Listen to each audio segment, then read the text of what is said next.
Howdy, friends, and welcome to The Story Field. This is a podcast where we talk about business, faith, and life in general. Okay, so here's the deal. We want you to be encouraged. We want you living in hope. This life we live is complex. It's hard at times. At The Story Field, you will find great stories of normal people just like us who will inspire you. Our goal is that you leave encouraged, inspired, and excited to move forward in life. But before we get started, one thing though, if you're listening and you find yourself really hopeless right now, send us an email at hope@thestoryfield.com so we can pray for you. Thanks for joining us today. Let's get started. Hey, Storyfield. We're back and continuing our kind of a Q&A series. Matt, what is this with Matt Doud? Thanks again for showing up. It's an ongoing saga. What are we doing here? Yeah, it's like the jumping back into the conversation, and I think the whole heart of this is to not put ourselves out as some sort of like expert, Right. but just have a conversation that you can listen into in hopes that it encourages you, draws you closer to the truth and closer to a walk with Jesus that's more real, like it should be. And that's my heart, at least. Matt, what about you? Yeah, totally. Yeah, absolutely. I mean, I was just thinking about what they say about verbal processors. I'm kind of a verbal processor. It's like I don't always agree with everything I say. Yeah. So you could probably say that about Mike and I as well. Yeah. I'm sure there's some amens. Like, Uh-huh. and we like to ideate, verbally. So this helps. So, Yeah. and maybe people who are listening may not agree with everything, but maybe it'll let you think about it to see if the Lord's calling you into like a deeper way of knowing, Him and the truth. So maybe there's something that's getting exposed. Yeah. So hopefully it's shaking you in a good way, in a healthy way. If it does, not in a way that turns you away. So, Yeah. well, Yeah. today, It draws people in, creates more conversation. yeah, exactly. Yeah. Yeah. Yep. Well, today I was hoping to get into a few areas that I really like to have fun with my friends on, asking them these hard hypotheticals and, Mhm. and I really have had fun with you and Micah talking about this in the past, these certain areas. But I think I want to expose, like, really, what does the Bible say about some of these things for real versus what some maybe traditions or just some language we caught from growing up in church that maybe not be biblical founded. Right. So Yep. here's the big topics, and I think we can start with where you feel like we need to start. Provision. I have to provide for myself, hmm or responsibility, and it's your responsibility, my responsibility, et cetera. You hear that a lot. Yeah. Protection. You have to protect yourself. And with that kind of any kind of limited resource that we can spend our time on, I just want to have that conversation, and then maybe maybe the term energy as well. So Yeah. of those couple areas, what kind of jumps up is something that you like to start talking about? I think We'll take it a little topical. I think I'd pick provision, Okay. and a couple of the others are just sort of tied right along with them and will get, pulled along with us here. But for me, provision is the one that I've got the most material. Yeah. I've got the So most here's thought about here's that. the deal. It is taught it's taught to us, and probably in church too, and just cultures, like, you have to provide for yourself. Yeah. You got to make it happen. You got to do it yourself. You got to get what you need. You got to provide for yourself. Now, Yeah. take that and let's start talking about Yeah. what does really the Bible say about that, and what are some Yeah. life experiences you've had? Yeah. Yeah. So, where to begin exactly? I think the question is, it's kind of almost a bigger question is, what parts of the Bible or what Jesus says or what God says should we take literally that we tend to take figuratively? And one of those for me is seek first the kingdom and its righteousness, and everything else that you need, like your physical needs, will be provided for you. That's like pretty clear cut. There's a lot of other theological topics we could talk about where it's not so clear cut, but that one is like, seems very, and it's restated in various places in various ways, same type of thing. Rely on God for what you need, or sorry, well, yeah, rely on God for what you Yeah, he need. says that. Yeah. Yeah, but also like focus your energy, your time, your thought, your effort in the kingdom and its righteousness. So like, what does that mean? But I guess the question is, what would it look like if I actually did focus on that rather than focus on making enough money to have the lifestyle I want, or feeling the pressure to provide, And I've had the opportunity, well, I had to kind of walk through a transformational season for myself in this. And then I've had a lot of opportunity to kind of walk through it with other guys our age, because it's all like family, kids, mortgage, everything, it's like, well, it doesn't make sense. It's just it feels irresponsible almost. Yeah, there you Just go. be like, I'm gonna just pursue what I feel like God is leading me into, and I'm not gonna make provision the number one thing. That's why I'm saying it's hard to know where to start exactly, because where does even the idea that we're supposed to provide come from? It's sort of held up as this value in our culture, especially for men, like we're the provider. You hear that a lot. Like, hey, that's your job. Yep. We hear that a lot. I've searched through scripture like fairly extensively. I wouldn't say exhaustively at all, but like I've read through it and I've searched it in different ways. And like, where does it say that men are the provider? Where does it even say that people are providers? And I have not been able to find it. Everything I've ever looked up, it always comes back to God saying, I'm your provider. Yeah. And so then we're in our culture, especially, I think we're left with the question, well, then what do I do? Just sit around and, like, so I just chill and have fun and wait for my meal to be delivered. I don't know. That doesn't, that's the scare. Exactly. That's the thing, the fear of what would happen if you told somebody you don't have to provide for yourself, God will do that. It's kind of like, well, you're just going to be kind of a bum, never doing anything. So there's like some assumption there operating. I don't know. Yep. Like a assumption of laziness or something. Totally. So, for sure. I mean, we go all the way back to like what we've been talking about with the original template for humanity and the garden, creation story in the Garden of Eden and everything. And it's like, when you look at there's kind of the two worldviews, the Genesis 1, like God created it and it was good. And then Genesis 3, where there's this breakdown, like this falling away or this shift, and it's like a lot of our culture, even modern Christian culture, has sort of began to base all of its thinking in the Genesis 3 model. Like the broken model is the original or the truest thing. And that model is marked by feeling separated from God, feeling unprotected, unprovided for, and like out on my own and having to toil, to make ends meet and all this kind of stuff. And where then our value comes from our production versus the Genesis 1 view where there's enough, it's abundant, like we're just living in relationship, unbroken relationship, and shame hasn't entered in, and provision is just there, like without even really a second thought or a first thought. Like they never thought about provision. They were just walking around in the garden, like picking fruit off the tree. Right? Yeah, it wasn't the main focus of what they needed to do that day for sure. Yeah.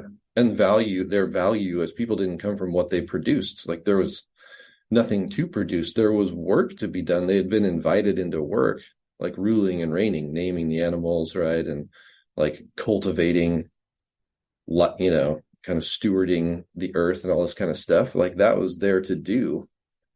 but it wasn't needing to be done out of some kind of duty or obligation or need. It wasn't being done out of need, right? It was being done out of, like, what's the word I'm looking for here? Potential, like potentiality, beauty, like just because it's there, right? Like it's it's that fruitful creating and cultivating to make better. Opportunity, opportunity versus obligation. And so, it helps me a lot to look at that whole story, that whole Genesis creation story, as not just a historical event that started the ball rolling, but more also like the template for the way things happen continually. So like every human kind of goes through their own Garden of Eden story. I look at my 3-year-old, and he runs around naked and he doesn't care. Like he's naked and has no shame. He hasn't reached that point of self-awareness yet and he also hasn't reached the point of like thinking about where he might be in need. He does like want things and cry sometimes and all that kind of stuff. But I think he just has full faith that like it's there to be delivered for him by me, by Steph and I, you know what I mean? And like he just doesn't think about the possibility that it would not be provided. Wow, yeah. Right. You know what I mean? So and I think Adam and Eve were if not children at the beginning, at least very childlike emotionally, Yeah. like they're brand new to everything. Right. So they had to develop all of that, like their experience. It would have been very naive in the beginning, I think. Yeah. And then they hit this point where they're like, there's this question, there's this seed of doubt. There's this, is my situation really, like, if I thought this through, am I missing something? Is God holding out on me? Is God, is he just kind of keeping me sheltered in here because he doesn't want me to find out what's really going on? And the serpent's in there being like, yeah, you should see, there's so much more. And you'll be like God, you'll know everything, you'll know. And anyway, there's this deceit in there because they already were like God and they already had like the best possible experience going. And they went to seek something better when they already had the best. And so how many times do we do that where it's like my situation, my circumstances are incredible, but I view them as I'm missing something. Yeah, man. Right. Yeah, and that's actually a definition of sin. I think we talked about it last time. Yeah. To be without a share in, or have a perception of lack. Like all of a sudden, outside looking in. Yeah. Yeah. So I'm standing in the middle of the garden with everything I need all around me. And all of a sudden I feel like I'm missing something. It's nothing but a perspective shift, So how do we, and then I think Jesus comes back in and he's like, I want to help you change your perspective so you can see that you currently don't lack anything that you need.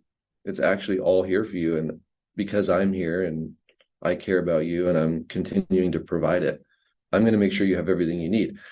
Not everything that you want, and it may not look exactly the way you would like it to look, but you have a limited perspective. So you actually aren't the best person to follow on this one. Right? Yeah. You're just a human. So, man, I'm thinking of that verse in First Peter, Matt. Also, I think it's First Peter, where it's like, you have everything you need for life and godliness. And then back to that, what you talked about in Matthew 6, he says, don't worry about what you eat or drink or what you wear or the clothes. Yeah. Father knows that you need them and will provide what you need, but seek first the kingdom.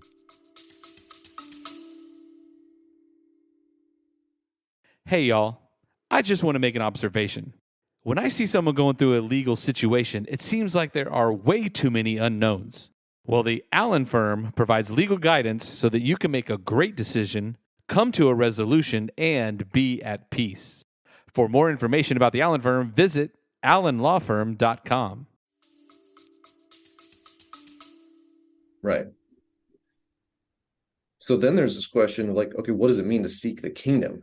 Because I think we have this image of being like just floating around in our robes, playing harps and, everything's nice but it's boring. Right. And what is righteousness? And I think, did we talk about this a little bit already? It's sort of that righteousness is not just moral purity, like again, not just like the I earned my way into heaven because I didn't sin too much, and this whole boring like cherub angel floating around view. Yeah, but we briefed it a little bit, Mm-hmm. but it's what? Righteousness is what? I mean, it's where the way of my being matches the truth of my being, I love that. Yeah. right? So like I'm a human, I'm designed to live on land and breathe air, so that's what I do. There's no conflict there. There's no dissonance. I have no problem waking up in the morning and living on land and breathing the air, and I obey the law of gravity. I don't try to fly off a building or whatever. Because that's how I'm designed to be, and that's the truth, Yeah. right? So in what other areas does that apply? And if the truth was that God is my provider and he will provide everything I need, can I live like that? And then can I seek first the kingdom, which is the right back to the original mandate, the name the animals and steward the earth and cultivate, you know, culture and growth and progression. I think the technological progression still would have happened. I don't think that if you're looking at it like a timeline, like sin entered and then everything broke down. And people kind of look at it like, well, what if that had never happened? Would we still just be naked walking around? And maybe, but I still also think we would have gotten to where we had airplanes and the internet and all that kind of stuff, because Yeah. we're going to have thousands and then millions and then billions of people, all who have a unique identity and something to contribute. And so you had progress. Yeah. Either way. In fact, I think that the model that we're in is the model that it was always going to be. Not that it was like going to be one way and then it got broken and we're in this like Back to the Future 2 alternate timeline. We're in the timeline that was always going to be. And because if Genesis 1, 2, 3 is a template for our human experience, then it was always going to be that experience. So then God was going to need to intervene, like reveal himself to us progressively over time and ultimately in Jesus, Yeah. that was always going to have to happen. It was always part of the plan. Even Revelation says that Jesus, the Lamb slain at the foundation of the world. Like that's, he was already there. Okay. So I don't know, not to get off topic here, but it's just, I think it's important to have kind of this, like, what's our worldview? What's our view of everything fundamentally? Because that affects how we look at provision. So can we look at it like provision is there? It's my perspective makes a huge difference on how it's affecting me, right? Whether I'm living as if it's true or as if it's false and it's all on me to figure it out. Right? Are we tracking? Yeah, I'm just sitting here thinking, what's the next? So yeah, that's where it starts. Yeah. Well, and a funny story, or not funny, a quick story about that. We had one of our attorneys leave for a big city, last year, and I remember I was walking around one morning before worship, Sunday morning, and I was telling the Lord, like, we need more attorneys, not less, that type of deal. How are we going to make it? Yeah. How are we going to provide, that type of deal? And I remember the question came to me very clear when he said, Josh, when have I ever asked you to provide for yourself? Yeah. Yeah. That's the first time I've ever even thought of this differently at all. Mm-hmm. So back to where you were saying now, the belief is right there. Okay. If that's the belief, yeah. What's true? Right. But what do you do with that? Like, Totally. So I think it, like, in a very practical way, it comes down to little decisions. Like, I have something in my heart that I feel drawn towards doing. and I feel like God is leading me this direction, but I don't know how that thing is going to make money. So then I have this other opportunity where I could like shift my focus on I just got to find a job that pays the bills. And I'm not saying that that's necessarily a bad thing at all. Like, and I'm not saying that we don't consider money and, all this kind of stuff. Like we just toss it aside. I'm not saying that you do that. But what would it take to get to the point where it's like, I'm going to pursue what's in my heart to pursue and where I feel like God is leading me, and trust him that I'm going to have what I need to feed and clothe and house my family, or myself, whatever. It gets harder when it's not just me, wife and kids and all that kind of stuff. It definitely ratchets up a level, but I think that it doesn't change the truth of what's possible, of how it can be. But you're not doing this independent of God. Like you're not like I don't want it to sound like it's like, okay, I'm making a choice not to pursue money and Yeah. I'm gonna chase this thing I just and want to surf all the I'm not gonna ask God time. about it during the time. Like Yeah. Yeah. this whole time you're walking with him Yeah. and Yeah. relying on him, I think that's an important piece of it. And So talking to him like, hey, we need this money. What about this? What about that? What about for sure, like you kind of have to now insert, because it's not self-gratification. I think that's where we might get in trouble with this too, is like, well, I just want to surf in the summer and ski in the winter, so that's all I'm going to do. I'm going to travel around and or whatever your thing is, but it's like, I don't want to work. It's not that you're not going to work. That's not that you're not going to get paid for what you do either, necessarily, right? It's not like they have to be separate, right? But like, am I doing the thing that I would never do unless I was getting paid? Like, that's not very sustainable. At least it hasn't been for me, right? I can do it for a little while, but the money itself doesn't satisfy, and it's like, I gotta find something that's more purposeful. Oh, so righteousness. So the process, let's review. Have we talked about the process, the mechanics of getting to righteousness?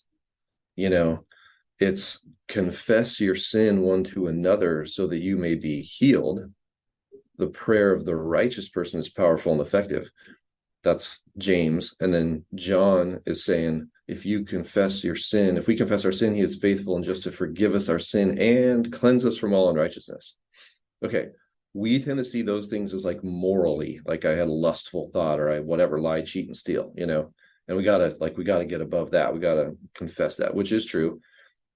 But we're talking a much higher level here, like a higher concept of living in righteousness where I can pursue in my identity connected to God the things that he has for me to do that are like the most productive, the most redemptive, the most beneficial to the world, and the most rewarding and fulfilling for me, because it's the way of my being and the truth of my being. It's like who I am and who I'm designed to be, and now I'm doing the things, right? That to me is like righteousness at a high level, not just the absence of moral failure, right? It's like, I mean, I think of like Robin Williams, right? He was a comedian and an actor, and like, could you imagine him being an engineer or something? It's like he had to be what he was, and he was incredible, and like what he had was such a gift to everybody. It's like, imagine if he had moved away from that for some reason, and just in obscurity been an accountant or something. But then there's other people who like their magic is to be an accountant. Like they have a creative way of seeing numbers and spreadsheets and like understanding tax code or like whatever, and their particular gift is to do that. And can you imagine that person trying to be an actor? Not that you can't have multiple passions and pursuits, but you know what I'm saying, right? It's like there's things that are put in us and then like a path that's laid out in front of us to follow that is the most redemptive, like the most beautiful. And we tend to move away from it because we're afraid and we feel like we got to do something that's going to make money or whatever, right? That's safe and secure and all this kind of stuff. So that's what we're talking about. I think what we're talking about is like the best human experience. But again, it's not just selfish. It's not just me like doing whatever I want. It does involve sacrifice. And so I've been a long way of getting this, like, confess your sin, the whole sin being, remember, our perception of lack, not my moral failure only, right? Deeper than that. So confess, I'm afraid to pursue art or whatever it is, because I feel like I'm not going to have what I need. And so I'm going to do this other job just because I think it's more secure and going to pay the bills. That's a really good confession of my perception of lack. So I can like get free of it in community and be made whole, and get to the point where, okay, I can move down this direction, seeking first the kingdom and righteousness in this way, and trust that God's going to provide. Right. So I had this vision, I guess, like one time when I was thinking about this and praying about it, and I was imagining myself in like a courtroom scene, but there were two judges and two benches, and then there were two doors, and the one judge, or the one presiding figure, was God, Jesus, then the other one was Mammon, right? Which is The in the god of Bible, money, basically. money, Yeah. possessions, money. Yeah. Yeah. And you can't serve both God and money. Can't serve two masters. That was the foundation of this. And so then it was like, I would say, okay, I feel like I want to do this thing or should pursue this. And I would ask the two of them. And, God would say, yeah, follow that. Like, that's something I put in you to do. So go, and like, here's the doorway to that way. And then I would ask the Mammon god or whatever, and he'd be like, well, you're probably not going to be able to make enough money. You might not have a lot of status in that. It just might not work out, whatever, all these reasons not to do it. And then it was like, whichever one I believed and whichever door I walked through, that was the God I was serving. Oh, wow. Wow. Yeah. So it came down to like a very tangible, like a practical choice. And Yeah. we face those kind of choices all the time.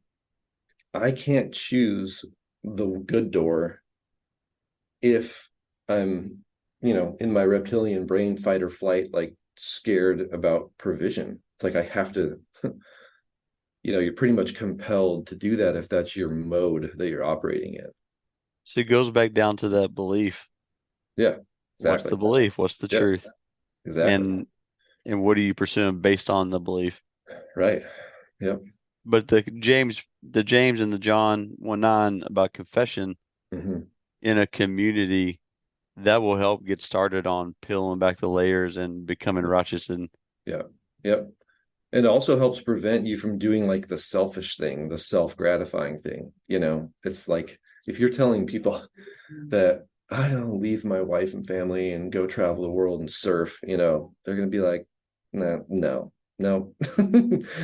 That's not, you're not hearing the right voice there, buddy. yeah, That's not it. You don't yeah, just get that to makes do sense. whatever the heck you want. That's not what we're talking about.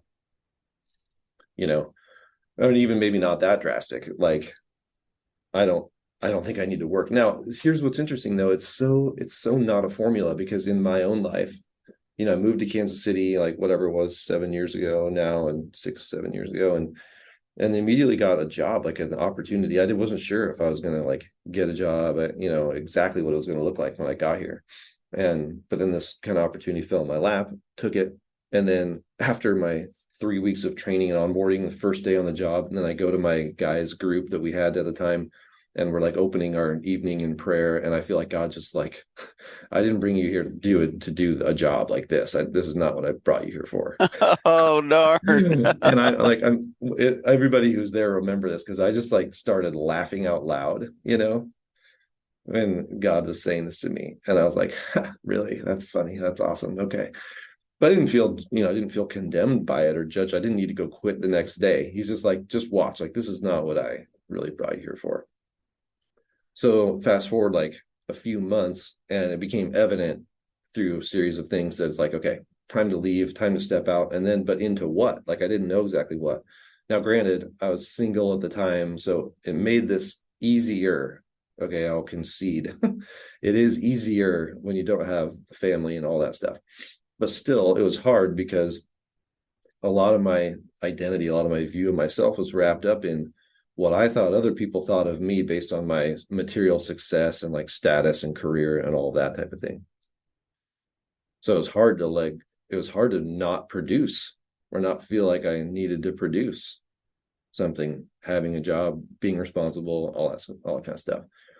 Well, God led me out of that into another thing really quick where I learned again that I was still trying to force it to happen. I was still trying to control it. And eventually into a season of just like, of kind of nothing. And it was Elijah in the wilderness. That was my model. That was the story I had heard and a teaching about that. And my template was like, God said, go in the wilderness and sit by this brook. Yeah, let the birds bring you food and Yeah. meat. Yeah.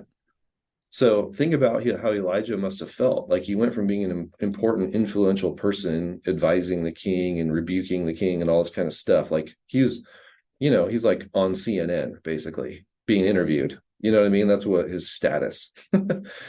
Not even that. He was like at the White House, like having meetings. You know what I mean? All of a sudden he's in Arizona and Sedona, just like, or wherever. He's in Montana. Like it helps to bring it down into the practical. Like, what would this feel like if it was happening to me right now? What would it look like? So I go from White House correspondent to camping in Montana. Nobody knows where I'm at, and I don't even know how I'm going to have breakfast, right? And he had to sit there and learn that his identity didn't come through production and that God would literally provide for him. And he sat there, I think, as long as it took for him to learn that lesson, for it to actually sink in. And then the brook dried up. Then God's like, okay, time to move, time to go to the next thing. Okay, so that happened to me, and where I ended up jobless. I didn't not have anything to do. I had stuff to do, but I didn't have a job. I didn't have like this direct source of income, all this kind of thing. And I didn't have that identity to hide behind. I didn't have that like, well, I do this, so I'm valuable to say to anybody, And so then that was a time of me, like God separating those things from me, that need to be viewed as productive or influential or whatever. And till it came to a point where it sunk in. And I remember when that happened, I was walking out of a restaurant one morning, we had brunch, some friends, and I was standing out in the sunshine, kind of waiting for everybody else. And I just felt like God started saying, you've never had to worry about money a day in your life, right? And I was like, I have worried about money. Oh, wow. But I've never actually had to. I guess that's true. Okay, that is confession, telling the truth, saying the same thing as what God says to you. Homologeo, right? Confession. God says, you've never had to worry about money, I guess. I'm like, I guess you're right. That is true. Okay, I agree. I will agree with that. Now, I've never really thought about it totally before, but now I get it. I agree. He's like, and you'll never have to. Will you believe that? Oh, there's repentance. There it is. Yeah. Like, will I receive this different way of seeing everything? Will I believe it? Will I absorb it? And I had been through this process for a while where I forgot to mention something, that I had a mantra that I was using that was straight from Jamie Winship. Yeah. And it was, I have all the money I need for whatever God wants me to do whenever he wants me to do it. So whenever Ooh, we believe that. I know. So whenever, like through this whole process, whenever I had the fear pop up, the doubt, the anxiety, the like, oh my gosh, it's not going to work. I need to go make money. I need to go figure this out. All that kind of stuff. I was disciplining myself to consciously choose to say, I have all the money I need for whatever God wants me to do whenever he wants me to do it. So there wasn't like I was doing nothing. I was like practicing that. And actually, I think rewiring my mind, this is the neuroplasticity deal, reshaping my biology, not only my psychology, building a new pathway to a different paradigm, to a different core belief, right? And that day in the parking lot in the sunshine, God was like, will you believe it? Was like, I made it to the end of that where, yes, it sunk in. Like that pathway was created, you know? And so that doesn't mean that it's never been challenging since then. It definitely has. It's like now there's different ways that it gets challenged a little bit, but like still there was a core shift for me. Right. And it's been easier and since then to be like, to see through it, to see through it when I feel like I'm failing or it's not working or, I need to like work harder or figure something out. It's like, I can see through that a little quicker and be like, seek first the kingdom. Okay. What does it look like to seek the kingdom? That's the other thing Jesus did. He's like, I only do what I see my Father doing. That is seeking the kingdom. Not my will, but yours be done. That is seeking the kingdom. We have that opportunity all the time and we miss it 99.9% of the time. That's just the deal. It's like it's such a discipline to be in that mode.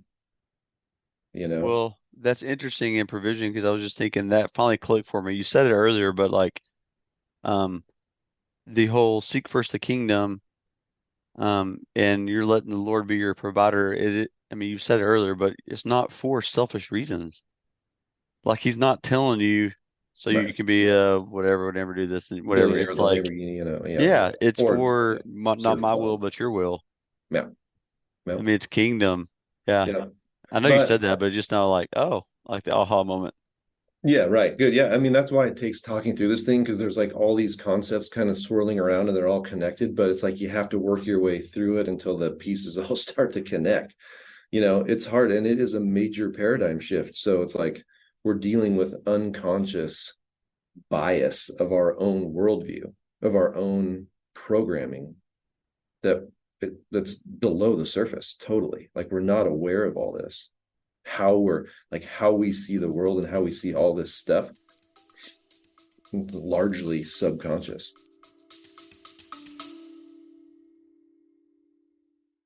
Unstuck Coaches hates it when movement and progress in a person's life or business is stuck or frozen or slowed or just stopped altogether.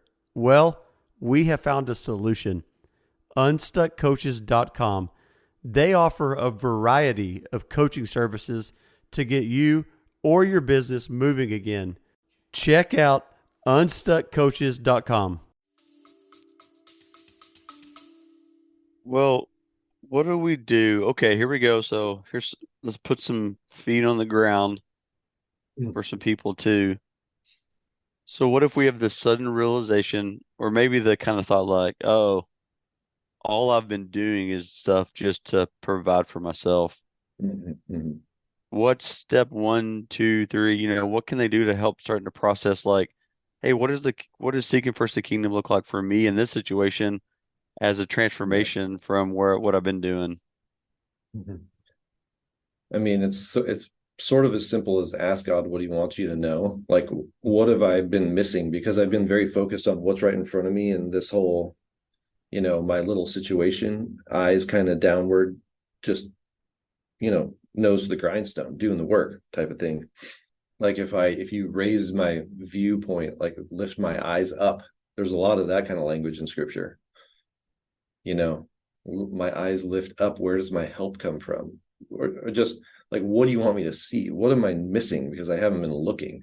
They have eyes, but they see not, it can happen like Abram, where all of a sudden he has this idea like, leave the land of your fathers and go to the place I will show you. Not the place I'm going to map for you right now, or I'm going to tell you about it now. It's like, you just go, then I'll show That's you. the hard part. Yeah. I know. Or like Kevin Costner, and if you build it, he will come. He's like, no, I'm supposed to plow. I'm supposed to tend to my corn.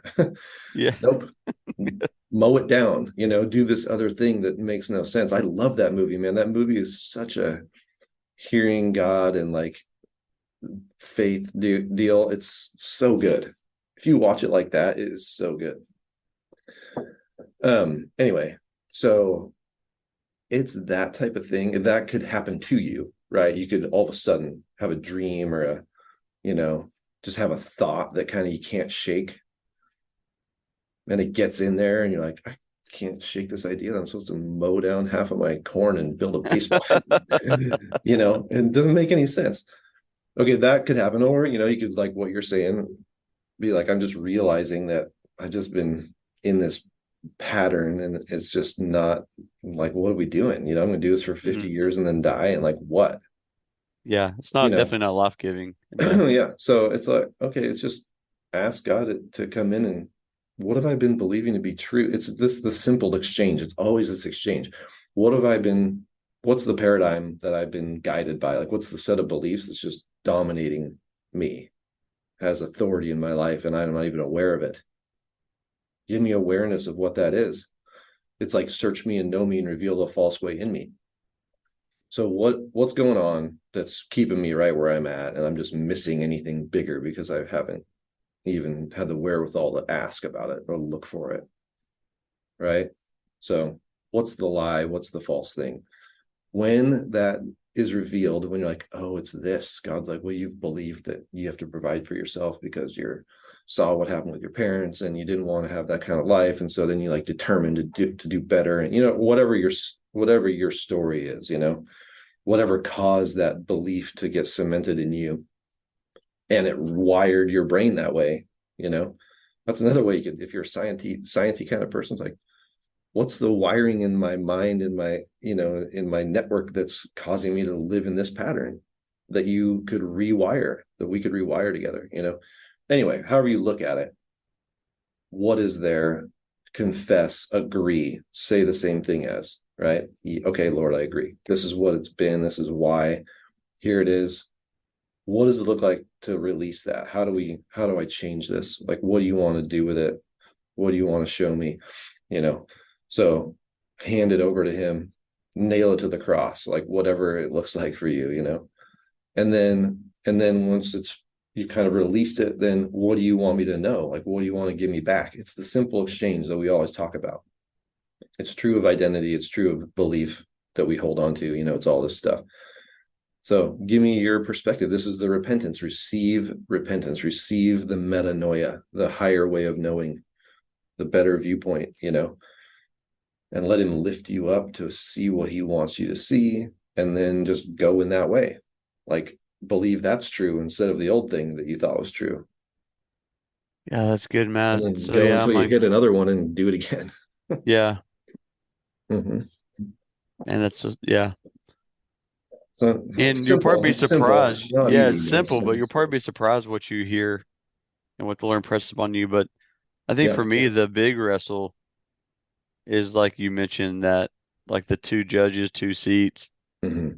Like, what am I serving in this circumstance? Who am I serving in this circumstance? Yeah. Like, what am I believing to be true? And maybe we can encourage you with like, hey, Yeah. if God is your provider, that's even one of his names, I believe. If God is your provider, right? yeah. Yeah. What does that do for your current circumstance and how you're believing about it? Here's the thing though. It's scary because what if I'm Abram and I got to move to a different country? Like, what if I like, and there's even a more fundamental question, which is the same question that Eve had in the garden, which is, what if God's not good? Like, what if he's not actually what I thought he was? Or what if my intellectual small b belief of God, like, oh, he's good and he loves me and he's provider, blah, blah, blah, blah, blah, is just my intellectual understanding that I say I believe, but my actual belief is that hasn't really been there for me when I needed him. From my point of view, he hasn't, like, things aren't all good. Like, if God's so good, then why is this and that and the other thing? Just like the Israelites always did, right? And they sinned against God and they grumbled and they're like, oh, Lord let us out of Egypt, but now we're in this other crappy situation. Like, we should have just died in the desert, blah, blah. You know what I mean? Like, this is the human experience over and over again. Right? That's what we can learn from all that. It's just like, this is what happens. Yeah, this is not a one-time deal. Like, this is a constant We haven't confession. evolved past that, Yeah. We're still doing it. So yeah, so we got to be real about that. Well, talk about Oh, responsibility then. No, keep going if you had something well, else to come sorry. up. So there's one big thing. So we gotta get back to the correct view of God first, that Mm, he actually does have, I know the plans I have for you to prosper you, not to harm you. Like, and Romans 8, there's no condemnation. And then all of Romans 8, which is incredible. Romans 8 is a place I suggest everybody spend a lot of time. But at the end, it's like there is nothing that can separate you from the love of God that's in Christ. yeah. Like not height, depth, future, past, present, any principalities and powers, nothing can separate you. That's what I think Elijah was learning, sitting in the desert, in the wilderness by the brook, is that like nothing can overpower God. Nothing can get me away from him outside of his care and provision for me. Like if you're in that bubble where you know that nothing can happen to you that God's not going to allow to happen to you. And even if the thing happens to you, you end up in a better place anyway. Like really, and you really believe it. Now you're actually free to do the thing, to like walk that way. But if you really believe down deep in there that God's not all good, or he might lead you off a cliff, then that's a place that you need to Yeah, confess. start there. Start there. Confess that. Totally. And I've had to do that myself many times. Like, Lord, I feel like you led me like right into a brick wall here. Like, what the F? Yeah. Like, and you Yeah. got to be able to say that kind of stuff to him. Yeah. That's hard. Like, we don't feel like we can go to Yeah. God and complain. You don't want to just complain, but like be real, It's about the him, about how emotions we of feel about Psalm. him. It's the emotions in the Psalms and the Yeah. yeah. Why have you forsaken me? Yeah. Yeah, Jesus said it. you screwed me. That's how I believe. That's my confession. What do Right, you right. say? Yep. Okay. You have to get past the whitewashed, it's got to look good, show up in church on Sunday in my SUV, Yeah. and like everything's fine, but inside you're like angry, Yeah. or hurting or whatever. Yeah. So maybe the invitation is to go even a step deeper, or step backwards of your view and belief of God, because I mean that's all like they kind of all gets challenged. You're right, because I've kind of walked through that same type of season. Yep. And the provision part is one thing, but man, when you start peeling the layers up, you're like, why am I thinking that about that? It's one level deeper, even. Yeah, Yeah. exactly. You got to go down. Jamie says you got to go down to go out. If we just try to go out and like conquer the stuff out here, and it's like you're going to be fighting the same fight all the time if you haven't like Yeah. The allowed the core work to belief be of maybe done. I don't think God's good. Like, Yeah, exactly. Yeah. well, we have about 10 minutes or so. Can we land the plane with responsibility? And maybe this is just food for thought for people, both Mm-hmm. these things. Because I've heard some of these things preached like gospel, like Yeah. you're gonna provide for yourself and it is your responsibility. Yeah. Yeah. Tell us a statement of something you ran across from Paul Young Oh yeah. just recently Well, too, because this is actually yeah, pretty I've heard him say it a few times, but like he talks about how the word responsibility is not in scripture. And I think that's true. I mean, that's what he says. He's researched it quite a bit, and what there is an ability to respond. uh There's the Shema, the Hero Israel, the Lord is one, Lord's God, and hear and obey. Like obedience is to hear, to like really receive, and then respond appropriately based on what you've heard, and the voice, the word, right? The voice of God. But responsibility in the sense that like you have to do this or else, or like it's on you, like you're the source. All that idea is not biblical, not scriptural, not kingdom, not of God. we might need to pause for a minute He and let people catch their breath. yeah, yeah, Because for me, like yeah. that's what I caught. I'm not blaming anybody. That's what I caught from living in the culture I've lived in, Yeah, yeah, exactly. Yeah. Which if Well, everybody believes that your value comes from production, then yeah. that makes sense. And it's all a big shift of worldview, very fundamental worldview and belief. So responsibility, and here's the other fear is that, well, then what am I going to do? Once again, just be a bum, and just Yeah. move off all the time, and there's nothing to.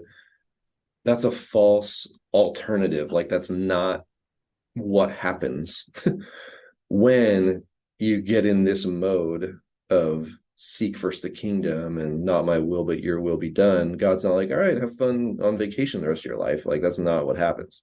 Yeah, there's the whole obedient piece, Yeah, obedience and all that. Whole, it's not. his He's not followers saying. tend to get martyred, you know. It's Yeah. not like it's not exactly, yeah. Anyway, so yeah, responsibility. I mean, that's not one that I've personally delved into as much. I just think it kind of is in keeping with this other stuff that we're talking about. Okay, what about protection then? You got to protect yourself. You better protect yourself. All that. That's Yeah. probably an endless debate. It's always fun to ask people around that. I do that around the campfire sometime, and like, you know, if we're on these IDM trips, like, okay, so I go off in the woods and I don't bring my gun, and a Hmm. bear attacks me. Is God going to be like, you should have protected yourself? You had, because that's the one side of the argument. They're all like, Yeah. well, he gave you the gun to take out there with you, protect yourself. But I'm Yeah. like, is there a level that I get to? I cross the line. Like, Yeah. sorry, you're on your own now. So, Here's a question for you that sort of just uses that example, right? Like, did you ask God if you should go into the woods and where you should set up camp? yeah, yeah. You know, it's like, Probably not near as much as I should. I'm gonna be well, next right, but I time. mean, it's kind of like that. It's like, well, if you'd asked me where to go, I would have said camp over there, and then you bear wouldn't have attacked you. I don't know. I mean, that's a little bit oversimplified, maybe, or a sort of it's kind of tongue in cheek, but it's also kind of true. Well, I don't know if I mentioned this on some of our episodes or not.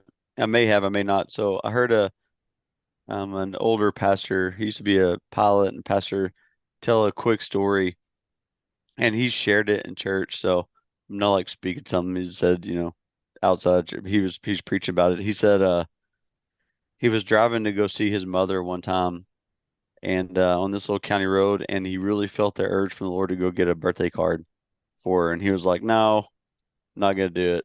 Hmm. And he goes, it was really strong. It wasn't just a fleeting tiny. It was like, no, I want you to get a birthday card for your mom. He's like, nope, not gonna do it. Three Yeah. times. You need to get a birthday card for your mom. He's like, nope. So Yeah. he went and saw her, and on the way home, he was driving and like a big propane truck ran this like intersection, and he like T-boned it, and he literally flatlined and died. And he came, they resuscitated him. They got him back. He did a ton of rehab. And he goes, I was pissed at the Lord. He's like, why'd you let that happen to me? And the Lord's like, I asked you to go get a birthday card for your mom. If you did that, you would have never been in an accident. So I was like, oh, Yeah. crud. There Yeah. you go. Yeah. Right. Uh, like I Exactly. asked you strongly 3 times. You just ignored it every time, like you did. Uh, And he wasn't saying that as like a you're gonna get something bad's gonna happen to you if you don't. He's like, he yeah. said it. It's like the Lord gave me so many opportunities. I just didn't want to do it. Like, Yeah. Yeah. he was protecting me. And there's also probably some blessing that he missed out on, like through the card itself and for his mom. I don't know, there's For sure. that aspect too. It's, yeah, you don't want to make it prescriptive, like God's waiting, it's Yeah, all not he's based not on waiting to you. hurt you or avoid, Yeah. but anyway, yeah. But I mean, it is that, yeah, it is kind of like that. Um, So provisions, responsibility, and protection, it's all kind of lumped together in those. It's really like, what do we believe about that? What does the scripture say about it? And then being able to just have the yeah. moment, is God inviting you into to change your views about this and confess, like, here's what I have believed, and what are you asking me to believe? What's the truth? Yeah. Yeah, I want to say on the thing, like even if you make the quote unquote wrong choice or don't ask God, at the beginning where to camp or, it's not like he Yeah. then leaves you alone. Yeah, it's like you're on your own, bears Yeah, come. I know. He still goes with you. I think what I was thinking about was do I really believe that to live is Christ and to die is gain? Yeah, Do you actually believe that or do we hold on to our lives? I mean, that's a really hard one. Like a that's a really hard one. Do we avoid, I mean, does half the stuff we do really involve protection of ourselves so we don't, and protection of our life? yeah. I Yeah, mean, that goes back even to provisions, really, honestly. like money, seeking money to have enough money to be protected and, Yeah. be able to manage whatever storms or whatever happens. Yeah. Hmm. Oh man, Yeah. it sounded like it's all related, isn't it? I know. Yeah. It's hard too, because you can't just like tie a little bow on it and be like, so this and that, and then the other thing. It's not, it's not so Yeah. cut and dry. It's just, it's like a different mode of operation. And you see it when you start to do it. But we can't sit here and be like, if you do this, then this will definitely happen, Yeah. Anyway. So what's the invitation then that we can leave people with? And all this is for freedom's sake. I mean, and really, and for life. I mean, Jesus came to give us abundant life, and like knowing and operating in the real truth and the real reality of the kingdom is abundant, adventuresome, fun, Yeah. Yeah. Man, I think the invitation is to get in community with people who will encourage you in this way. It's nearly impossible to do it on your own. I think the collective, the stuff that you guys are talking about doing, those type of things, it's like, that's what we need to be doing, is creating space and creating connection for people who start to like think about these things and want to do them, to have a place to connect with other people so that we can actually do it. Yeah. And people who are listening on any of these want to email us at the story field. You can. Yeah. We can kind of put that in the notes, but Micah may have the email. So I think it's hope@thestoryfield.com. Is that right, Micah? Yes, it is. Okay, cool. Yes, indeed. Well, man, I appreciate that. So get in community, start these conversations, and the Lord's inviting you into something cool and something more free, something more kingdom, and something that is way more life-giving. So that's my excitement, to stir up these topics that maybe you don't want to be stirred up or want to think about, but it's kind of fun to rip some band-aids off and be like, man, consider this, because maybe he has more life waiting for you around the corner than you could ever imagine. Yeah, man. Yeah, exactly. So. Yeah, exactly. That's totally. Well, Matt, I'd love for you to land this plane with a prayer for us. Would you pray us out of this episode? Yep, totally. Here's what I was actually just thinking about. Lord, would you just show us and anyone who's listening to this maybe a time or two in our lives, as we right now, or as we go through the day to day, would you just remind us of a time that you were providing for me, for providing for us, caring for us, protecting us, that we weren't even aware of? There's got to be times where that was going on and we were just blindly going on our way and not even realizing, the truck that didn't hit me or the event that didn't happen, or the thing that I received that was really a gift from you that I just sort of took for granted. Lord, just show us what that is. Help our memory, these events we've actually seen and experienced, to shape our view of you and the reality of our relationship to you and your relationship to us. And once we get that better view of it, then help us to move forward in belief and faith in the truth of what's really going on. That's my prayer. Thank you, Matt. Yep. Yeah. Thank you, Matt. Okay, man, that was good. It was just fun having that conversation. So thank you. Yeah, we finally got to it. I think it's the one you've been wanting to have the whole time. I know, because it's been the freshest on my life in this last year. So, okay, well, until the next time, thank you for making time, and we'll look forward to seeing what comes next. So, yep, sounds good. Thanks, guys. Take care. Thank you for joining us on this latest edition to the Storyfield podcast. We hope that you have been challenged, inspired, and ready to take that next step, whatever that is. If you know someone with an amazing story that needs to be heard, send us an email at info@thestoryfield.com. Have a fantastic day, and we can't wait for you to join us on the next episode of The Storyfield.